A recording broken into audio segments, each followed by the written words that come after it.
Good morning, everybody. Ron Sands here with Project Fresh. How's it going? We're just the, waiting for our YouTube, which it's good to go. So we're here. So I guess just automatically. Good morning, everybody. Ron Sands here with Project Fresh. How's it going? We're just waiting for the feedback playing back here, which is, there we go. Get this to drop. Cool. We got a few people popping in to see what's up, everybody. Hopefully you guys are doing well. But yeah, we've got our Monday Lunch Live that we do every Monday at 12 p.m. Mountain Standard Time. A couple of you have popped in here. Hope you guys are doing well. What we got for today is we're getting back into our previous essentials, or excuse me, our previous series called the Essentials. And so what we're going to focus on first and foremost is today we're going to focus on building muscle. Previously, for our first one, what's up? How's it going? Previously, we focused on sleep for our first episode of the Essentials, this kind of subcategory or sub-series that we're doing on our Monday Lunch Live. We talked about sleep and the importance of sleep. And then today we're going to focus on building muscle. Now, body composition, if you guys are familiar with body composition, that is basically a breakdown of what our body is made up of. Depending on what you look at, you can see it broken down into a number of different things. I do a lot of InBodies, which is a particular company that has a scale that does bioimpedance. Basically, it sends through your body a low-grade medical signal that looks to bump up against fat molecules and a few other things, and that determines the breakdown of our composition, what we're made of, into basically four different things. Total body water, which is broken down into intracellular and extracellular water. That's essentially water inside the cell. And then interstitial fluid or water in between the cells through the rest of the tissue of the body. And then we have what's called dry lean mass, which is effectively our tissue, our muscle tissue, our organs, and our bones. And so those two combine together, a total body water and the dry lean mass gives us what's called our lean mass. So if you've ever heard anybody say, I'm 200 pounds lean or I'm 150 pounds lean, that's basically what they're talking about. And then the last piece or the last component is effectively the fat tissue. The rest of it is fat mass that's in the body. So when you put all those together, you get your total weight that you would see if you were to just step on a regular scale at home. And a lot of times we look at the scale and we go, oh, and we're not happy with those numbers, right? Or maybe we see we've lost a few pounds and we go, yes, but all you see is your total body mass. It doesn't tell you what effectively was lost or what effectively was gained. And that really is a number I would come to tell you guys. It's not a really reliable number or one to really base your results on. I want to totally get away from our dependence on body weight. And I know that's a big thing and a big endeavor. But I would say losing weight isn't necessarily a good thing. And I know that might seem counterintuitive to what you know, but the more you know, the better actually off you are on this journey. So I'm just going to let you guys know right now, weight loss is not necessarily a good thing. Well, Ryan, what the heck does that mean? Well, I kind of just shared with you. You could lose weight, but all of that could be muscle tissue. You could keep the same body fat. You could actually gain more body fat because muscle tissue tends to be or is more dense or weighs more per unit of area than fat tissue does. Fat tissue also takes up a lot more space than muscle tissue does. That's why when you get stronger and you lose some of that body fat, you begin to fit in your clothes better because that body fat is going away and you get back to those desired or ideal sizes. So I would encourage you guys, first and foremost, as we talk about building muscle today, to get rid of the notion of weight loss entirely and instead start thinking of it in the context of losing fat or gaining muscle. And that would be able to give you more perspective to the number on the scale and actually better metrics as well as better targets for goals in this whole process. So why is building muscle essential? Well, I can tell you this because I do in bodies or body composition tests on a regular basis. I did, oh my gosh, probably 4 or 5 on Saturday alone.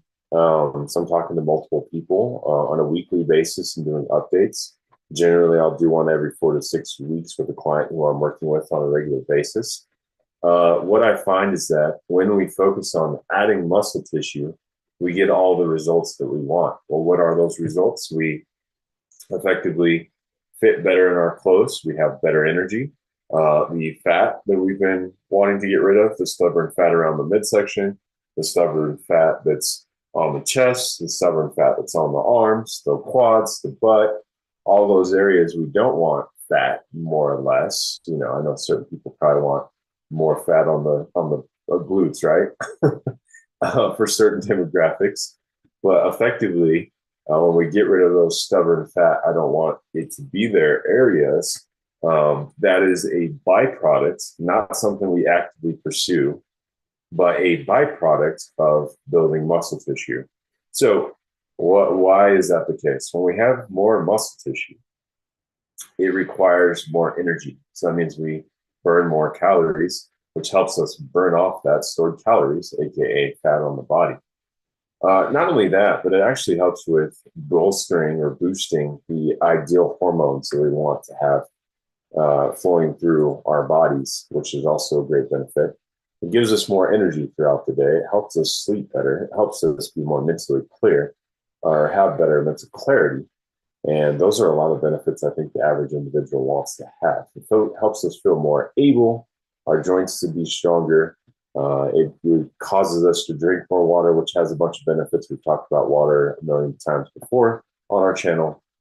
And, with all those benefits and things, I want to switch gears and talk more about some different clients I've seen. So, client A, because these are people that I work with at an athletic club, so I can't say their name specifically since it's a private membership.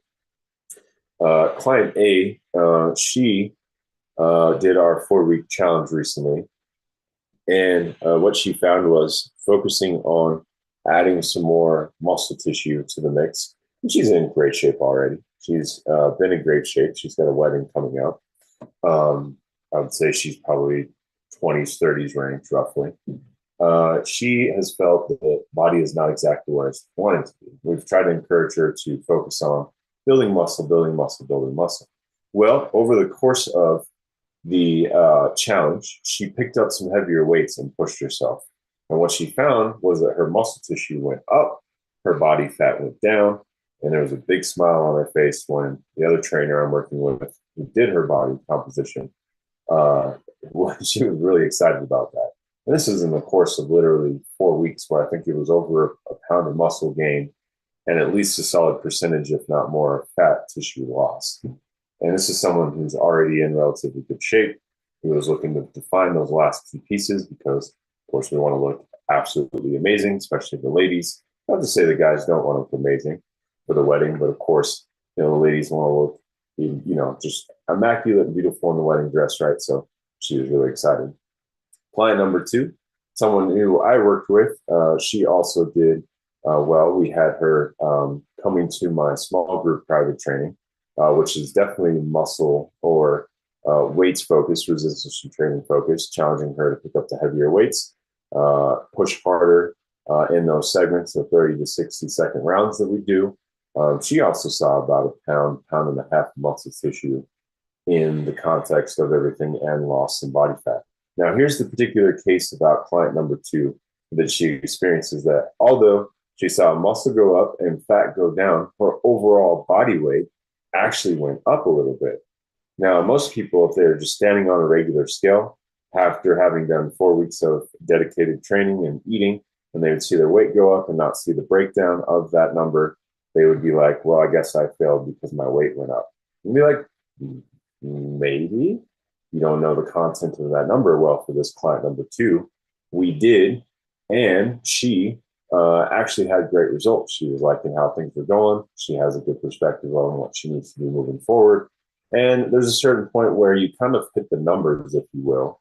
But now it's more so about lifestyle. And it's really, at the end of the day, always about lifestyle. But when I get people more into those ideal ranges that get them out of higher risk levels of disease down the road, or other challenges that they may be dealing with, and now they're more into a space where it's about lifestyle, I ask them to look at three different things. How does my body feel? How does my body look? And how does my body move? And those are all very dependent on what kind of muscle tissue you have. I would say that very much so, because you can get skinny, but everybody knows the term skinny fat, right? We don't want to have that either, even though we're a smaller weight. And I think this is one thing that unfortunately the older generations believe in, is that skinny equals healthy. And that is nowhere near the case. Skinny does not equal healthy. So if anything, if there were two takeaways that you could take away from today, number one is I want you to get into the mindset of losing fat and gaining muscle, get rid of that notion of losing weight entirely. And number two, skinny is not healthy, because you could be skinny, but also very frail. You could be skinny, but also very immobile. You could be skinny, but also very sickly. There's a lot of different things that can play into skinny, which is not healthy. Okay. And so with that client number two, again, feeling a lot better, getting more consistent, chatting with me about different ways to keep this thing going, maybe even considering some personal training, but ultimately on the right track for protein and strength training, which is to, as our focus is for today, to build that muscle. Number three is actually myself. So last year, totally neglected myself and my strength and training and my eating. I was just really dead set on trying to figure out how to get this business going. I've shared that with you guys quite a number of times. But I did my InBody over the weekend.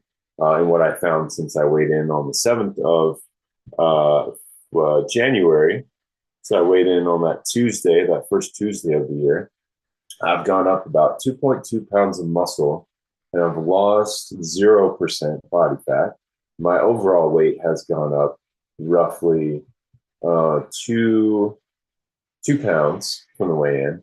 So I'm up overall in weight. I'm up 2.2 pounds of muscle, and I'm exactly the same body fat percentage I was before, which is 14%, down from, I think, 14.9 or 16, wherever it was. At the height of last year, I was at 16.5%. So now I'm back down to 14, and my goal is to keep trending at least to 12. I prefer to be 10, but 12 is decent. But what I found in the analysis of the InBody, it does a segmental analysis. It looks at your arms, it looks at your leg, and it also looks at your trunk, which is between your hips and your shoulders. It showed me that I lost about 20% in fat in my torso. So that translated to about maybe 2%, or excuse me, 2 pounds of fat roughly, a little under 2 pounds of fat in my torso, which was cool. Very cool, actually. That means I'm leaning or getting leaner or trimming in my midsection. I gained muscle tissue in pretty much all 5 areas, which was great. I think one I lost a little bit, but ultimately the only way I know that those specifics is if I'm doing some kind of compositional analysis of my body. Now you can do bioimpedance and do InBody, or like we use Withings here at home, which is a scale you step on. It integrates with your phone as an app, and you can see your breakdowns that way. There's several companies out there. Or you could do a hydrostatic dunk test. That one's a little bit more rare, not as common as it used to be, but still a great resource. But ultimately, these are ways to track what kind of muscle tissue you build. And I can tell you without a shadow of a doubt, if your muscle tissue goes up, that body fat is going to go down. 95%, I would say even maybe 98, 99% of the time, if your muscle tissue is going up, your body fat is going to go down. And that's what we all want, right? Build the muscle, burn the fat. That's exactly what we want. I think that's even the title of a book that I have, recommended by an old friend, my old coach, Phil, who actually, George, he's listening right now. You probably remember Phil Jackson. So that was a book that he recommended to me many years ago. And it really does make a difference. So if there's anything that I could stress today, it would be that you want to focus on adding muscle versus losing weight. Get rid of that notion. Or even losing fat, which, yes, that's what we want to focus on. But adding is such a better, stronger psychological connection point or way to frame something than to lose or get rid of. But trust me, it really makes the big difference. Yeah, so you remember. So that's cool. Yeah, always think about what you can add to improve your lifestyle versus what you can lose. Add will carry you so much further. So anyway, that's the focus for today.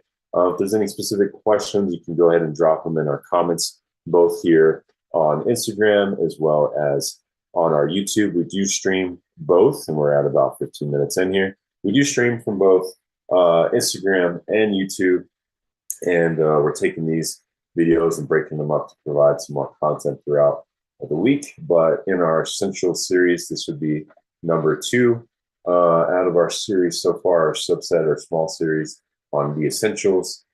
Today is all about building muscle, and these are subsequent. These build on each other.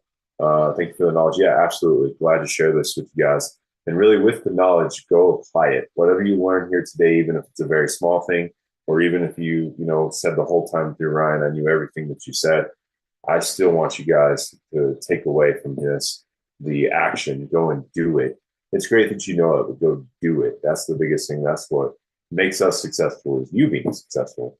I would otherwise just be sitting here talking to myself, not doing anything that's valuable, if it wasn't for you going and getting the benefits of what we're talking about, right? So go do what we talk about and play with it, and don't get discouraged by anything. Keep an open mind. Keep your focus on the main thing, which is I'm going to get where I need to go. I just need to figure out what it looks like for me with these essentials. Okay, so sleeping was the first one. Now muscle building is the second. A lot of people switch those. Build the habit of sleep, and it'll carry you forward. Nice, starting that 5-day reset. Cool. And we talked about that towards the beginning of the year too. So go back a couple posts for what George was talking about, that 5-day reset. It's gonna be a lot. It's a really great program. I think it really helps you with the nutrition, which we'll have in our essentials series down the road. Essentials will be protein specifically, which is featured in that 5-day reset. Protein, fiber, and the order of the eating. And so we'll talk about that in our essentials series down the road. So yeah, it'll be good. Hopefully you're feeling better too, George, by the way. I see your messages, so we'll get to you. But yeah, ultimately, guys, the essentials: sleep first, and then building muscle tissue. Do it in that order, and that'll really help you a lot. And just focus on one thing at a time. If your sleep's in the dumps, it's not doing well, work on getting maybe 1 or 2 more days a week of better sleep. And then go ahead, after you've got that locked in, let's say you've gone 3 or 4 weeks, and you've added those 2 days on average consistently, go ahead and incorporate, the strength training into the mix. Be like, Ryan, I can do better than that. Let me just do a week, or let me do these next 2 days and then strength train. Fine, that's cool. If your schedule can handle it, if your capacity can handle it, if you can keep doing it consistently, great. A lot of times what people do is they overload themselves and try to do everything at once, and it becomes a mess. But let me just tell you, take those baby steps if you need them. If you can jump a little bit, if you can hop, if you can stride, cool. But do the pace with the capacity and the time and the resources that you have. Okay. Ryan Sanders, Project Fresh. This is our Monday Lunch Live. This was our Essentials mini-series. We're going to go ahead and wrap it up because I got to get going. Hope you guys have yourselves a fantastic day. And we'll be back here, same time, same place. Monday Lunch Live at 12 p.m. Mountain Standard Time, 11 on the West Coast, 2 on the East Coast. And yeah, definitely glad to share. Glad to have you join us. George, appreciate you. And we'll chat with you here a little bit later. All right, take care.